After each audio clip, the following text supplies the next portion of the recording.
Hello, this is Surajit and welcome to learners but YouTube channel. আজকে আমরা inclusive এডুকেশনে class করবো। Inclusive education খুব important chapter. সিটেটের ভিত্তিতে দেখো বা যে কোনো টিচিং এক্সামের দিকে যাও, ইনক্লুসিভ এডুকেশন থেকে ভালো রকম কোশ্চেন কিন্তু থাকে। আর সবচেয়ে বড় কথা হচ্ছে একজন টিচার হিসেবে, মানে টিচার হওয়ার জন্য যেহেতু পরীক্ষা দিচ্ছ, তাই এই জিনিসগুলো জানাটা বেশি দরকার। কারণ এই জিনিসগুলো বা পেডাগোগি না জানলে তুমি একটা চিলড্রেনের সঙ্গে বা স্টুডেন্টের সঙ্গে ডিলি বাকিগুলো করবে। তো দেখো, ইনক্লুসিভ এডুকেশন অনেক বড় একটা টপিক, ঠিক আছে? তো এক্সামের জন্য যেমন যেমন ইম্পর্টেন্ট, এক্সাম আর কয়েকদিনই বাকি আছে, তোমাদের রিভিশনও হবে, তার সঙ্গে সঙ্গে ঠিক মেন যা যা ইম্পর্টেন্ট, যেগুলো তোমরা প্রিভিয়াস ইয়ার অনেক সময় স্কিপ করে গিয়েছো, মানে কোনো সময় হয়তো পেরিয়ে গিয়েছো বা তোমরা কোশ্চেনগুলো করেছো, সেগুলো ফুল একটা টপিক, তাকে ঘিরে পুরো এখানে পয়েন্টগুলো লেখা আছে। এগুলো প্রত্যেকটা পয়েন্ট, গিফটেড চিলড্রেন কি, তারপর তোমার ক্রিয়েটিভ চিলড্রেন কি, অ্যাক্ট কি কি, স্কিম কি কি, স্কিমের ফুল ফর্ম থেকে শুরু করে ইনক্লুসিভ এডুকেশনের অ্যাকচুয়াল কনসেপ্ট, ইনক্লুসিভ এডুকেশন আর হচ্ছে তোমার ইন্টিগ্রেটেড এডুকেশনের মধ্যে ডিফারেন্স কি কি, টাইপ কি কি চিলড্রেনদের, টাইপ কি কি এডুকেশনের, তাছাড়া এই মডেল, সবগুলো তোমরা আজকের ক্লাসে দেখতে পাবে। তাই যা যা টপিক আছে আমি ছুঁয়ে ছুঁয়ে যাচ্ছি, টপিকগুলো প্রত্যেকটা ভালোভাবে বলবো। তোমরা ওয়ান লাইনার হিসেবে নোট করো, বুঝতে না পারলে কমেন্ট সেকশনে জানিও। আর হ্যাঁ, ভালো লাগলে চ্যানেলটাকে সাবস্ক্রাইব করো আর ভিডিওটা লাইক করো, বন্ধুদের সঙ্গে শেয়ার করতে ভুলো না। তো প্রথমে এসে ইনক্লুসিভ এডুকেশন কি এটা দেখার জন্য। তো ইনক্লুসিভ এডুকেশন কি, ইনক্লুসিভ এডুকেশনের মেন কথা আমি বলি। রবীন্দ্রনাথ ট্যাগরের একটা খুব ভালো উক্তি ছিল, যেটা হচ্ছে যে তোমার যে কোনো ডিফারেন্সেস, প্রত্যেকের মধ্যে ইন্ডিভিজুয়াল ডিফারেন্সেস, ক্লাসে তোমরা দেখেছো প্রত্যেকের মধ্যে আমাদের কিছু না কিছু আলাদা ডিফারেন্স কিন্তু আমাদের মধ্যে বর্তমান আছে। এই ডিফারেন্স গুলোকে যে মুছে ফেলে দেওয়া, এটা কিন্তু প্রবলেম না। ব্যাপারটা কি, ব্যাপারটা হচ্ছে যে ডিফারেন্সেস গুলো থাকবে, কিন্তু তা সত্ত্বেও সবাইকে একত্রিত করাটা হচ্ছে মেন। যে ওই একত্রিত করার মাধ্যমে, সমাবেশ করার মাধ্যমে বা ওই ডিফারেন্সেস গুলোকে একসঙ্গে অন্তর্ভুক্তিকরণের মাধ্যমে সেটাকে গ্রহণযোগ্য করে তোলাটাই হচ্ছে তোমার মেন লক্ষ্য। সেটা রবীন্দ্রনাথ ঠাকুর বলেছিলেন। এবং তোমরা বারবার দেখেছো যে আমাদের ভারতবর্ষ নিয়ে যখনই আমরা কোনো কিছু পড়েছি, যেখানেই পড়ি, প্রত্যেক জায়গায় বলা হয় যে ভারতবর্ষ হচ্ছে বৈচিত্র্যময় একটা দেশ। তো দেখো, এই ইনক্লুসিভ এডুকেশন ঠিক তাই। তার মানে ইনক্লুসিভ এডুকেশন তোমাদেরকে যদি বুঝতে হয়, তাহলে একটা টার্ম তোমাদেরকে আমি কনসেপ্টে দিচ্ছি। এখানে স্যাগ্রিগেশন কথাটা কিন্তু মাথায় রেখো, ঠিক আছে? স্যাগ্রিগেশনের কথা কিন্তু কোনোদিন বলে না। স্যাগ্রিগেশন কি একটা নেগেটিভ টার্ম। স্যাগ্রিগেশন মানে কি বলতো, আলাদা করে দেওয়া বা পৃথকীকরণ যাকে বলে, আলাদা করে দেওয়া। তো স্যাগ্রিগেশনের কথা কিন্তু বলে না। স্যাগ্রিগেশনের ঠিক উল্টো হচ্ছে ইনক্লুসিভ এডুকেশন। স্যাগ্রিগেশন মানে আলাদা করে দেওয়া, এটা কিন্তু মানে ল অফ নেচারেরও এগেনস্টে। কারণ তোমরা দেখেছো যে আমরা প্রত্যেক জায়গায় যখন আমরা এডুকেশন নিয়েও পড়েছি, আমরা সেখানে দেখেছি যে যেমন ক্লাসেরই হোক, যাই হোক না কেন, তাদের যে প্রাইমারি যে শিক্ষা, তাদের যে শিক্ষার যে অধিকার, সেটা যেন তাদের থাকে। সেই শিক্ষা থেকে কাউকে যেন বঞ্চিত না করা হয়, কাউকে যেন আলাদা না করা হয়। পার্সনের মধ্যে ডিফারেন্সেস থাকবে, তাকে যেন আলাদা না করা হয়। তার বদলে কি করতে হবে, ইউনিটি ইন ডাইভার্সিটি, এটাকে সেলিব্রেট করতে জানতে হবে। যে বৈচিত্র্যময় দেশ, আমাদের মধ্যে ডিফারেন্সেস গুলো থাকবে, আমরা প্রত্যেকে আলাদা হলেও সবাই আমরা একসঙ্গে থাকবো। যদি সবাই একই হয়ে যেত, তাহলে কি হতো বলতো, কেউ মানুষ এগুলো প্রত্যেকে রোবট বলতো প্রত্যেককে, তাই তো? তো দেখো, সেগ্রিগেশন হচ্ছে, আমি কি বললাম, ল অফ নেচারের এগেনস্টে। কেন নেচারের এগেনস্টে, মানে নেচারের নিয়মের এগেনস্টে কেন বলছি? কারণ দেখো, তুমি সূর্যের কথাই ভাবো, সূর্য আলো দিচ্ছে, সরি, এমন দেখছে না যে কার মানে কে হাঁটতে পারছে না, কে চলতে পারছে না, কে চোখে দেখতে পাচ্ছে না, বা কার ইকোনমিক্যাল স্ট্যাটাস কেমন, কে কিভাবে আছে, কে মুখে বলতে পারছে না কি না, বা কে খুবই বুদ্ধিমান, কে বুদ্ধিমান না, এইভাবে কিন্তু বিচার করেছে আলো দিচ্ছে না। আলো কিন্তু সকলকে দিচ্ছে, এই হাওয়া বাতাস সকলে কিন্তু সমানভাবে পাচ্ছে। তো তেমনই এই ইনক্লুসিভ এডুকেশন কথা কি বলে, এডুকেশন যেটা সেটা সকলকে সমানভাবে দেওয়ার কথা কিন্তু ইনক্লুসিভ এডুকেশন বলে। তোমাদের এই জিনিসটা আরো ক্লিয়ার হবে এগুলো আসার সময়, এবং স্পেশালি এই ডিফারেন্সেস যখন দেখবে তখন তোমরা বুঝতে পারবে। তো কনসেপ্টটা মনে রাখো, সেগ্রিগেশন এটা অপোজিট, প্রত্যেকে শিক্ষা দিতে হবে, আর পৃথকীকরণ না, কি ইউনিটি এন্ড ডাইভার্সিটি, এটাকে সেলিব্রেট করতে হবে। আর এটা ল অফ মানে ল অফ নেচারের এগেইনস্টে দেখলে। তাছাড়া আর একটা জিনিস মনে রাখো, যে ইন্ডিভিজুয়ালাইজড এডুকেশন প্রোগ্রাম, এই টার্মটা তোমরা মনে রাখো, আইইপি থেকে। ইন্ডিভিজুয়ালাইজড এডুকেশন প্রোগ্রাম কি, এটা হচ্ছে তোমার ডিফারেন্সেস তো থাকবে, এবার ডিফারেন্সেস প্রত্যেককে এক জায়গায় অন্তর্ভুক্তিকরণের মাধ্যমে, মানে ইনক্লুসিভ এডুকেশন দেওয়ার মাধ্যমে কি করে সেটা সম্পন্ন হবে, সেটা হচ্ছে একটা প্রোগ্রামের মাধ্যমে, সেটা হচ্ছে ইন্ডিভিজুয়ালাইজড এডুকেশন প্রোগ্রামের মাধ্যমে। এই প্রোগ্রামটা কি, প্রোগ্রামটা হচ্ছে স্টুডেন্ট বা চিলড্রেন, যারা যেমন ডিসেবল থাকুক, যাই থাকুক, যাদের মধ্যে যেমনই ডিফারেন্সেস থাকুক না কেন, তাদের নিড বুঝে একজন টিচার, একজন পেরেন্টস এবং সোসাইটি আর যারা আছে, তারা সবাই একসঙ্গে মিলেমিশে কোনো একটা প্রোগ্রাম করবে, কোনো একটা কাজ করবে স্টুডেন্টের নিড বুঝে, স্টুডেন্টকে লার্ন করানোর জন্য। সেটা হচ্ছে আইপি বা ইন্ডিভিজুয়ালাইজড এডুকেশন প্রোগ্রাম। এবার তোমরা এসো টাইপস অফ চিলড্রেন। দেখো, টাইপস অফ চিলড্রেন কি কি, এখানে লিখিনি, সরি। টাইপস অফ চিলড্রেন কি কি, টাইপস অফ চিলড্রেন হচ্ছে, একটাকে বলা হয় নর্মাল চিলড্রেন, ঠিক আছে, নর্মাল। আরেকটাকে কি বলা হয়, আরেকটাকে বলা হয় special children. Okay, normal children are হচ্ছে স্পেশাল চিলড্রেন। আর নর্মাল আর স্পেশাল কি, যদি তোমরা আইকিউ ভিত্তিতে দেখো, আইকিউ তোমরা কি দেখেছো, 90 to 110 আইকিউ যাদের থাকবে তারা হচ্ছে নর্মাল চিলড্রেন। তাহলে 90 to 110 আইকিউ যাদের থাকছে না, বাকি যেগুলো তারা হচ্ছে স্পেশাল চিলড্রেন। স্পেশাল চিলড্রেন এবার তোমাকে বলি, এদের মধ্যে না হয় 140 প্লাস আইকিউ হতে পারে, বা তোমার বিলো 70, -70 লিখলাম, ঠিক ঠিক আছে, -70 মানে বিলো 70 আইকিউ হতে পারে, আবার 140 প্লাস আইকিউ হতে পারে। এরা প্রত্যেকে আসছে কার মধ্যে? এরা প্রত্যেকে আসছে স্পেশাল চিলড্রেনের মধ্যে। এবার স্পেশাল চিলড্রেনদেরকে ট্রিট করার জন্য ইনক্লুসিভ ক্লাসরুমে যে কথাটা বলা হয় এডুকেশনে, সেটা হচ্ছে ইনক্লুসিভ এডুকেশনের মধ্যে দিয়ে এক্সক্লুসিভ এডুকেশন দেওয়া। এক্সক্লুসিভ এডুকেশন মানে কি, তাদের স্পেশাল একটা জিনিস খুব দরকার, সেটা খুবই দরকার, সেটা সবসময় একসঙ্গে থেকেই দেওয়া হবে, কিন্তু তাদের উপর টার্গেট করে ভিত্তি করে দেওয়া হবে এবং এমনভাবে দেওয়া হবে যাতে সে না বুঝতে পারে যে হ্যাঁ আমার জন্যই এটা করা হচ্ছে, এমনি আমাকে পৃথকীকরণ বা আলাদা করা হচ্ছে না, একসঙ্গেই সবার সামনেই করা হবে। কিন্তু টিচারকে সেটা নিডটা বুঝে, বাচ্চার নিড বুঝে দেওয়া হবে। সেটা হচ্ছে ইনক্লুসিভের মধ্যে এক্সক্লুসিভ একটা ব্যাপার কাজ করে। তো এটা হচ্ছে স্পেশাল চিলড্রেন, একটা হচ্ছে নর্মাল চিলড্রেন। এডুকেশনের টাইপ যদি দেখো, এডুকেশনের টাইপ হচ্ছে তোমার 3 টাইপের। একটা হচ্ছে নর্মাল স্কুলে যে এডুকেশন হয়, নর্মাল এডুকেশন বলতে পারো। আর একটা তুমি কি বলতে পারো, স্পেশাল নিড। ঠিক আছে, স্পেশাল নিড বুঝে যে এডুকেশন দেওয়া হয়, স্পেশাল নিড।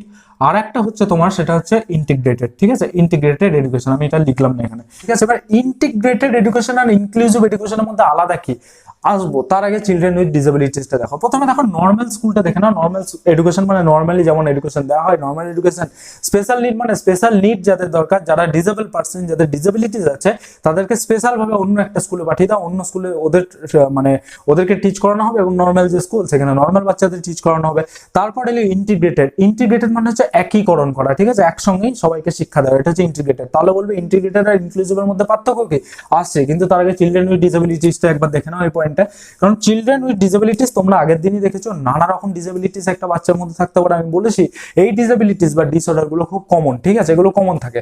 তো এই ডিসেবিলিটিস কি কি থাকে দেখো, ইমোশনের দিক থেকে তোমরা আগের দিন দেখেছো, কগনিটিভের দিক থেকে দেখেছো, লার্নিং এর দিক থেকে দেখেছো, কি বলে কমিউনিকেশনের মধ্যে দিয়ে তোমরা দেখেছো কমিউনিকেশনের ডিসএবিলিটিস বা ডিসঅর্ডার থাকতে পারে, ভিজুয়ালি থাকতে পারে, হাঁটা চলায় বা বডিলি কোঅর্ডিনেশনের ডিসঅর্ডার বা ডিসএবিলিটি কিন্তু তার মধ্যে থাকতে পারে। তো এই সমস্ত ডিসএবিলিটিস একটা চিলড্রেনের মধ্যে থাকে। তো এই ডিসএবিলিটিস থাকার পরও তাদেরকে একীকরণ করা হচ্ছে ইন্টিগ্রেটেড, আর এগুলোকে অন্তর্ভুক্তিকরণ হচ্ছে ইনক্লুসিভ। কি বললাম, এটা একীকরণ করা, এটা হচ্ছে অন্তর্ভুক্তিকরণ করা। একীকরণ আর অন্তর্ভুক্তিকরণের মধ্যে পার্থক্য তাহলে কি? দুটোই তো সে একসঙ্গে, বা দুটো একসঙ্গে হলেও পার্থক্য আছে দেখো।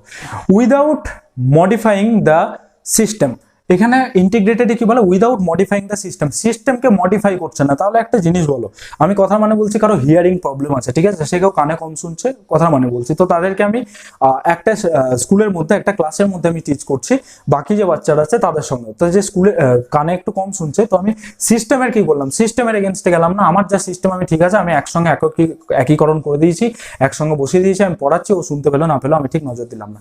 কিন্তু এটা ইনক্লুসিভে না। ইনক্লুসিভে কি বলে, ইনক্লুসিভে বলে যে সিস্টেমকে একটু মডিফিকেশন আনা, সিস্টেমের মধ্যে মডিফিকেশন আনা, বা সিস্টেমকে একটু মডিফাই করা। কেমন? ধরে নাও তার কানে একটু প্রবলেম আছে শোনার, আমি সেটা জানি, হিয়ারিং প্রবলেম তার মধ্যে আছে। আমি কি করলাম, আমি যে কথাটা বলছি, যে ভয়েসটা বলছি, সেটা একটু জোরে বললাম যাতে সেও শুনতে পায়, কিন্তু সে বুঝতে পারলো না যে তার জন্য আমি জোরে বললাম, বাট আমি কি করলাম, আমি কিন্তু জোরে বললাম। ঠিক আছে, এইভাবে অন্তর্ভুক্তিকরণ। নানা রকম ডিসেবল পার্সন থাকবে, তাদের যেমন যেমন চাহিদা থাকবে সেই নিড বুঝে আমি করব, কিন্তু বাচ্চারা যতটা সম্ভব না বুঝে ততই ভালো। কারণ যেহেতু সবাইকে আমি সমানভাবে দেখছি, সমান নজরে দেখছি, তাই সবার মধ্যে এই সমানভাবে যে দেখা, যে ইকুয়াল যে পয়েন্ট অফ ভিউ, এটাও কিন্তু ক্রিয়েট হয় খুব সুন্দরভাবে ইনক্লুসিভ এডুকেশনের মাধ্যমে। ইন্টিগ্রেটেডে কি করলো, সিস্টেমে কোনো মডিফিকেশন আনলো না। এরা কি করলো, একটা রিসার্চ রুম রেখে দিল আলাদা, যে কারো কোনো প্রবলেম হচ্ছে, এদের এই প্রবলেম আছে, এদেরকে আলাদা ক্লাসরুমে গিয়ে শেখানো না। ইনক্লুসিভে তা না। ইনক্লুসিভে কি, প্রবলেম আছে, যা আছে সব একসঙ্গে আছে, একসঙ্গে শিখবে, ওরাও বঞ্চিত থাকবে না, এরা তো শিখছেই, তার সঙ্গে যারা ডিসেবল বা ডিসঅর্ডার তারাও তাদের সঙ্গে শিখবে, তারাও কোনো কিছু থেকে বঞ্চিত থাকবে না বা পিছিয়ে থাকবে না।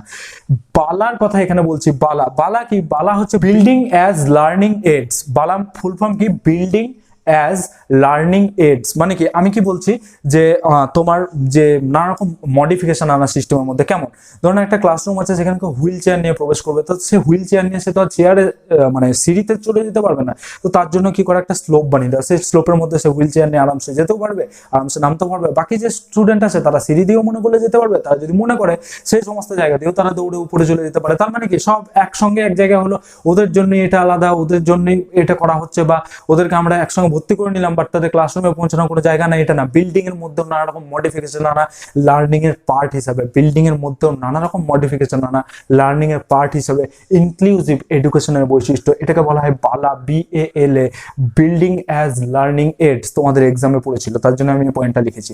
ঠিক আছে, আর একটা কি, ইন্টিগ্রেটেডে কি হয়, ইন্টিগ্রেটেডে কেমন হয় যে বাচ্চাকে, কোনো বাচ্চা ধরো না হুইল চেয়ারে চড়ে আছে বা তার হয়তো হাঁটার একটু অসুবিধা আছে বা বডিলি কোনো রকম পার্টে কিছু ডিসঅর্ডার্স আছে, তো তাদেরকে কি করা হলো, তাদেরকে অনেক খেলা, ধরো ফুটবল খেলা হচ্ছে, সেখান থেকে তাদেরকে বঞ্চিত করে দেওয়া হলো যে তুমি তো খেলতে পারবে না, তোমার মধ্যে এই ডিসএবিলিটিস আছে। বাট ইনক্লুসিভ এডুকেশনে তা না, এখানে চিলড্রেনকে বা স্টুডেন্টকে টার্গেট করা না, এখানে কি তাকেও সেই খেলার মধ্যে ইনক্লুড করা, তাকেও বলা একটা শট মারো, তুমি বলটা দিল সেও একটা শট মারলো, সেও একটু খেলার মধ্যে ইনক্লুড থাকলো, সে তাদের মতো অত অ্যাক্টিভ থাকবে না, অত দৌড়বে না, কিন্তু সে ওই যে থাকবে না তাদের মধ্যে, তার মধ্যে দিয়ে তার মনের মধ্যে একটা আলাদাই চেঞ্জ আসবে।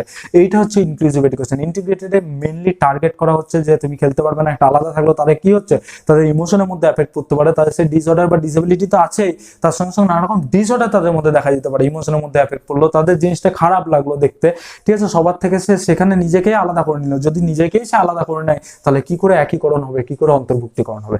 এটা হচ্ছে ইন্টিগ্রেটেড এন্ড ইনক্লুসিভ এডুকেশনের মধ্যে পার্থক্য। এবার তোমরা এসো, সেটা হচ্ছে Renzulli's three ring model of giftedness. Gifted বাচ্চা কারা সেটা আমরা পরে দেখবো, বাট গিফটেডনেস এর যে থ্রি রিং মডেল যেটা দিয়েছে, যেটা কে দিয়েছেন, রেঞ্জুলি দিয়েছেন। মনে রেখো এখানে থ্রি রিং আছে না, এই রিংটা অনেক সময় সার্কেল দিয়ে দেবে, ট্রায়াঙ্গেল দিয়ে দেবে, দিয়ে বলবে কি, তো দেখো তিনটে থাকবে, তোমরা মনে করবে ট্রায়াঙ্গেল আছে না, মাথায় রেখো থ্রি রিং মডেল কিন্তু, ঠিক আছে, রিং মডেল কে দিয়েছেন, রেঞ্জুলি দিয়েছেন। কি কি ছিল তিনটে রিং এর মধ্যে, গিফটেডনেস যে বাচ্চারা হবে, সেই গিফটেডনেস যে চিলড্রেন হবে, গিফটেড চিলড্রেন, তাদের মধ্যে কি কি বৈশিষ্ট্য থাকবে সেটা মেনলি এখানে নোটিফাই করা থাকে তার মডেলের মধ্যে। তো কি কি থাকবে দেখো, সরি আমার এখানে মুছে যাচ্ছে লেখাটা, তো দেখো কি কি থাকবে, সেটা হচ্ছে অ্যাবভ অ্যাভারেজ অ্যাবিলিটি থাকবে, পরিষ্কার কথা, এভারেজ যে অ্যাবিলিটি হয় তার চেয়ে একটু উপরে থাকবে, অ্যাবভ এভারেজ অ্যাবিলিটি থাকবে, তাদের মধ্যে খুব ভালো ক্রিয়েটিভিটি থাকবে, এটা হচ্ছে সেকেন্ড, ক্রিয়েটিভিটি পাওয়ার তাদের খুব ভালো হবে, ঠিক আছে, ক্রিয়েটিভিটি থাকবে কিন্তু ক্রিয়েটিভিটি পাওয়ার খুব ভালো হবে, এবং তাদের মধ্যে একটা কি থাকবে, সেটা হচ্ছে টাস্ক কমিটমেন্ট থাকবে। টাস্ক কমিটমেন্ট কি, কোনো টাস্ক আমি এটা করবোই এই একটা কমিটমেন্ট তাদের মধ্যে থাকবে, এটা হচ্ছে গিফটেড চিলড্রেনদের মধ্যে থাকবে। এই তাদের তিনটে রিং মডেল দিয়েছে, এই মডেলগুলোর মধ্যে কি হয়, গিফটেড চিলড্রেনদের যে বৈশিষ্ট্য সেগুলো প্রকাশ পায়, ঠিক আছে, এই তিনটে রিং মডেল। এবার গিফটেড চিলড্রেন কারা, তাদের বৈশিষ্ট্য যদি আমি এক কথায় বলি, তাহলে দেখো অনেক রকম জিনিস আছে তার মধ্যে। কারো কি হয়, তোমার দেখো কেউ খুবই অ্যালার্ট হয়, খুবই বেশি অ্যালার্ট হয়, মানে সবকিছু মনে রেখো, এগুলো আমি যে গিফটেড চিলড্রেনের কথা বলছি না, এগুলো হচ্ছে মেনলি মনে রেখো যে বয়সের থেকে।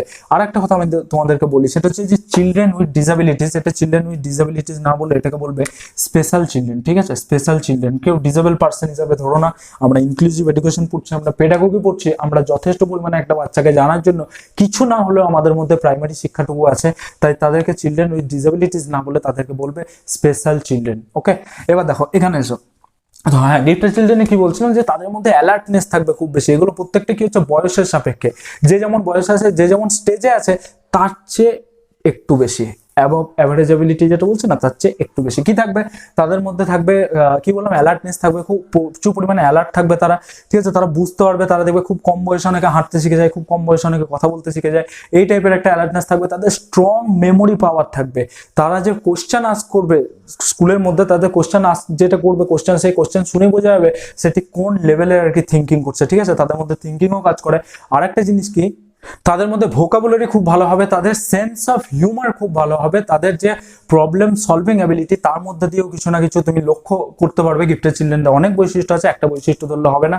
তাছাড়া তোমার কি সেন্স অফ হিউমারের কথা বললাম, তাদের অ্যালার্টনেসের কথা বললাম, তাদের ক্রিয়েটিভিটি পাওয়ারের কথা মেনলি বলার আগে, ক্রিয়েটিভিটি ঠিক না, এটা অ্যাকচুয়ালি হচ্ছে তাদের যে থিঙ্কিং পাওয়ারটা একটু আলাদা লেভেলের হবে, তারা যে কোশ্চেন করবে ক্লাসের মধ্যে, সেই কোশ্চেনের লেভেল একটু হলেও আলাদা হবে, যেখানে বোঝা যাবে যে হ্যাঁ কোনো বোকার মতো কোশ্চেন না, বরঞ্চ অ্যাবভ কোশ্চেন, অ্যাভারেজের থেকে অ্যাবভ কোশ্চেন, একটু উপরে কোশ্চেন করছে। তাছাড়াও আর একটা কি, তাছাড়া হচ্ছে তোমার অ্যাবস্ট্রাক্ট থিঙ্কিং তাদের ভালো হবে, লজিক্যাল কথাবার্তা বলবে, তর্ক বিতর্কের মধ্যে থাকবে। তার আরেকটা কি, আরেকটা হচ্ছে তাদের কনসেন্ট্রেশন পাওয়ার খুব ভালো হবে, গ্রেট কনসেন্ট্রেশন পাওয়ার আসবে।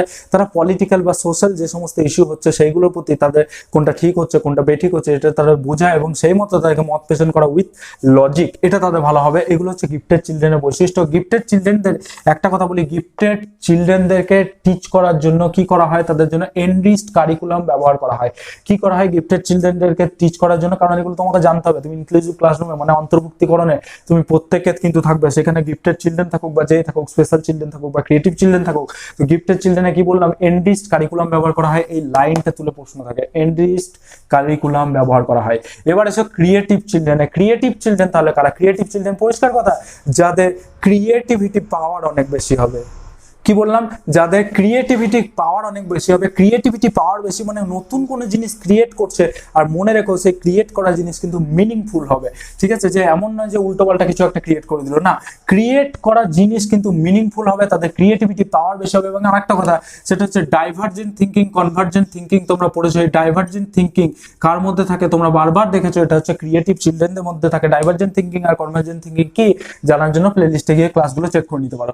তো দেখো ডাইভার্জেন্ট থিঙ্কিং একটা বৈশিষ্ট্য। তাছাড়া তুমি দেখবে অসবর্নসের যে ব্রেন স্টর্মিং, সেটাও ক্রিয়েটিভ চিলড্রেনদের মধ্যে পড়ছে। তাছাড়া আর কি পড়ছে, এডওয়ার্ড যে বোনসের যে ল্যাটারাল থিঙ্কিং এর কথা বলেছেন, সেই ল্যাটারাল থিঙ্কিং কিন্তু ক্রিয়েটিভ চিলড্রেনের মধ্যে পড়ছে। আমি বললাম মিনিংফুল জিনিস তৈরি করবে, আর ডাইভার্জেন্ট থিঙ্কিং হবে ক্রিয়েটিভ চিলড্রেনদের বৈশিষ্ট্য। এই হচ্ছে ক্রিয়েটিভ চিলড্রেন আর গিফটেড চিলড্রেনদের বৈশিষ্ট্য। এবার one of the most important thing inclusive এডুকেশনে, সেটা দেখো, সেটা হচ্ছে অ্যাক্ট, সেটা হচ্ছে the right of persons with disabilities act 2016। এই অ্যাক্ট সম্বন্ধে তোমাদের কি কি জানা উচিত, ঠিক সেই পয়েন্ট দেবে। অ্যাক্ট তুলে কিন্তু কোশ্চেন আসে। তো একটা কি বললাম, the right of persons with disabilities act 2016, এটা কার আন্ডারে থাকছে সেটা মনে রাখো, সেটা হচ্ছে ministry of social justice and empowerment. কার আন্ডারে পড়ছে এই একটা, সেটা হচ্ছে ministry of social justice and empowerment. একটা প্রথম কবে এসেছিল, সেটা হচ্ছে 1995। তার মধ্যে কতগুলো ডিসেবিলিটিস এর কথা বলা হয়েছিল, 7টা ডিসেবিলিটিস এর কথা বলা হয়েছে। কিন্তু এখন এটার আর কোনো ভ্যালু নেই। এখন কি হয়েছে, এখন নতুন যে অ্যাক্ট, সেটা হচ্ছে 2016। যখন এই অ্যাক্টটার কথা বলবে, ইয়ারের কথা তুলবে, তখন হচ্ছে 2016। এই 2016 এখন কতগুলো ডিসেবিলিটির কথা বলা হচ্ছে, 21 ডিসেবিলিটির কথা বলা হয়েছে। কতগুলো ডিসেবিলিটি বললাম, 21 ডিসেবিলিটির কথা বলা হয়েছে। আগে ছিল 7টা। এটা কবে থেকে কাজে লাগে, এটা কাজে লাগে তোমার 15ই জুন থেকে। 15ই জুন 2017 থেকে এটা আর কি লাগু হয়, বলে না যে শুরু হয় বা চালু হয় যেটা। তো 15ই জুন 2017 থেকে এটা চালু হয়। আসে কবে, 1995 7টা ডিসেবিলিটি ছিল। তারপর নতুন ডিসেবিলিটি কিছু অ্যাড হয়ে সেটা হয় 21 ডিসেবিলিটিস এখন টোটাল আছে। কোন সালে, 2016 সালে। এখন চালু কবে হয়েছে বা লাগু কবে হয়েছে, সেটা হচ্ছে 15ই জুন 2017। ঠিক আছে, ডিসেবিলিটিস 21 ডিসেবিলিটিস এর নাম তোমাদের মাথায় থাকবে না, তবু মাঝে মাঝে যেগুলো জিজ্ঞেস করে সেই দুটো ডিসেবিলিটিস আমি তোমাদেরকে বলে দিই। এক হচ্ছে তোমার অ্যাসিড অ্যাটাক ভিকটিম যারা, এবং পার্কিনসন্স ডিজিজ, তারা প্রত্যেকই ডিসেবিলিটির মধ্যে কিন্তু ইনক্লুড আছে। ঠিক আছে, লাস্ট দুটো ডিসেবিলিটি আই থিঙ্ক এই দুটো, অ্যাসিড অ্যাটাক ভিকটিম যারা আর হচ্ছে পার্কিনসন্স ডিজিজ। ঠিক আছে, এটা হচ্ছে 21 ডিসেবিলিটিস এর মধ্যেই আছে। বাকি ডিসেবিলিটিস অত মাথায় থাকবে না, ওগুলো থেকে অত বড় কিছু কোশ্চেন করে না। তো দেখো আর একটা কথা যেটা বলি, এই ডিসেবিলিটিস অ্যাক্ট যেটা কি বলে, আমি বারবার বললাম না, যেটা বালার কথা বললাম, এই বালার কথা যে বিল্ডিং তৈরি করছে নানা জায়গায়, ধরুন বাস স্ট্যান্ডে হোক বা রেল স্টেশনে হোক, যে কোনো জায়গায় দেখবে যারা ডিসেবল পার্সন, তাদের যাতে কোনো অসুবিধা না হয়, তারা ঠিক যাতে একসঙ্গে যেতে পারে, তার জন্য তাদের সেই রকম যাওয়া সিঁড়ি বলো, যাওয়ার রাস্তা বলো, তাদের এক্সিট পথ বলো, এন্ট্রি পথ বলো, সবকিছু একসঙ্গে করা, একটু জাস্ট আলাদা করে দেওয়া, মডিফিকেশন আনা পুরো সিস্টেমের মাধ্যমে। এটাই তোমার যেটা ইনক্লুসিভের মধ্যে পড়ছে, এটা একটা কথা কিন্তু বলে এই অ্যাক্ট। আর একটা কথা কি, এখানে 3 থেকে 4% মানে 3% to 4% রিজার্ভেশনের কথা বলে গভর্নমেন্ট জবসের ক্ষেত্রে। 3 to 4%। আর রিজার্ভেশন কাদের হবে, সেই সমস্ত ডিসেবল পার্সেন্টের যাদের কি হবে 40% ডিসেবিলিটি অ্যাটলিস্ট থাকবে, 40% বা তার অ্যাবভ বলতে পারো, 40% বা 40% প্লাস যারা ডিসেবলড হবে পার্সন, তাদের জন্য এই 3% থেকে 4% যেটা গভর্নমেন্ট জবসের জন্য রিজার্ভেশন কোটা কিন্তু তাদের জন্য থাকছে। নানা রকম বিল্ডিং তৈরি হচ্ছে, এগুলো তোমরা দেখলে। এই হচ্ছে তোমার right of person with disabilities act. এখান থেকে এইটুকু জানলেই এনাফ, এর মধ্যে থেকেই কোশ্চেন তোমাদের পড়ে। এবার লাস্ট যেটা, সেটা হচ্ছে স্কিমস। এই স্কিমস গুলোর নাম প্রত্যেকটা তোমরা কিচ্ছু না, একবার করে দেখবে, একবার করে দেখে এই ফুল ফর্ম গুলো জানবে, আর সালগুলো একটু মাথায় রেখো। ফুল ফর্ম গুলো জেনে সেই ফুল ফর্ম গুলো আমি বলছি তোমাদেরকে, এক এক করে তোমরা নোট ডাউন করো। নোট ডাউন করে এগুলো জাস্ট একবার করে চোখ বুলাবে, তাহলেই তোমাদের সম্পূর্ণ কিন্তু কমপ্লিট হয়ে যাবে। এবার দেখো প্রথমে স্কিমস যেটা আসছে, সেটা হচ্ছে আইইডিসি, যেটা এসেছিল 1974, আর এটা 1992 লেখা আছে। তো আইইডিসি ফুল ফর্ম কি, এটা দেখো। ফুল ফর্ম হচ্ছে I for integrated education for the disabled children. কি বললাম, integrated education for the disabled children. এখানে লিখলে জায়গা নেই, তার জন্য লিখিনি। Integrated education for the disabled children, DPEP, এটা হচ্ছে the district primary education programme. কি এটা, the district primary education programme 1994। SSA 2000, মানে তোমরা এসএসএ সবাই জানো, সর্বশিক্ষা অভিযান। কি এটা, সর্বশিক্ষা অভিযান। আইসিডিএস কি, আইসিডিএস হচ্ছে integrated child development service. ICDS কি, ইন্টিগ্রেটেড চাইল্ড ডেভেলপমেন্ট সার্ভিস। ঠিক আছে, আইইডিএসএস 2009, এটা খুব ভালোভাবে মনে রাখো, এটা হচ্ছে inclusive education for disabled children at secondary stage. কি বললাম, inclusive education for disabled children at secondary stage, এটা 2009। আর NEPPD, এটা মুছে যাচ্ছে বারবার, NEPPD এই স্কিমটা 2006 এ যেটা আনা। NEPPD এটা কাদের জন্য স্কিম এনেছে, এটা হচ্ছে তোমার national policy for disabled persons. কাদের জন্য আনা, national policy for disabled persons. তো এই হচ্ছে তোমার স্কিম। সেই ফুল ফর্ম গুলো তোমরা একটু মনে রেখো। বাকি ইনক্লুসিভ এডুকেশনের এর মধ্যে থেকেই তোমাদের কোশ্চেন আসবে। এখানে প্রত্যেকটা টার্ম যেগুলো আমি বললাম না, এগুলো ওয়ান লাইনার হিসেবে লিখে রাখো। প্রত্যেকটা টার্মটা যদি ভালো করে না বোঝো, এই প্রত্যেকটা টার্ম থেকে কিন্তু কোশ্চেন আসে। এবার নিশ্চয়ই বুঝতে পারলে তোমরা ইনক্লুসিভ এডুকেশন কি, আর একজন টিচারকে কি করতে হবে, টিচারকে লক্ষ্য রাখতে হবে। তার নিজের লক্ষ্যটা যেন ঠিক হয়, তার এমটা যেন ঠিক হয় যে আমি সমস্ত যে বৈচিত্র্য যে থাকবে, যে ডিফারেন্সেস থাকবে, যা ডিসেবিলিটিস থাকুক, যাই থাকুক না কেন, আমি প্রত্যেককে একসঙ্গে একত্রীকরণের মাধ্যমে কিন্তু শিক্ষা দেবো। আর কি স্পেশাল চিলড্রেনদের জন্য কি বললাম, ইনক্লুসিভ এডুকেশনের মাধ্যমে। এক্সক্লুসিভ যেটা আমি বলেছি বারবার, যে ওটা যত ওরা না বুঝতে পারে, যত ওরা হীনমন্যতায় বা ইমোশনে যাতে আঘাত না লাগে, সেই মতো করে আমাদেরকে বুঝে, আমাদেরকে তাদের নিড বুঝে তাদেরকে লার্ন করানো হচ্ছে মেন লক্ষ্য। এই হচ্ছে আজকের পুরো ক্লাস। এরপর ব্লুমস ট্যাক্সোনমি কোশ্চেন কিছু দেখেছি, তো সেই টপিকটা নিয়েও আমি একটু আলোচনা করে দেবো পরের দিন। আমাদের টপিক তেমন কিছু বাকি নেই, বাট স্টিল তোমরা এগুলো ভালোভাবে রিভাইজ করো। পরীক্ষার আগে বেশি টাইম লাগবে না, যা ক্লাস আছে ভালোভাবে রিভিশন করে যাও। রিভিশন করে গেলে এবং প্রিভিয়াস ইয়ার করলে তোমরা প্রত্যেকটা কোশ্চেন কমন পাবে, আর আই থিঙ্ক সিটের খুব ইজিলি ক্র্যাক করতে পারবে। তো চলো, আবার দেখা হচ্ছে নেক্সট ভিডিওতে। বাই।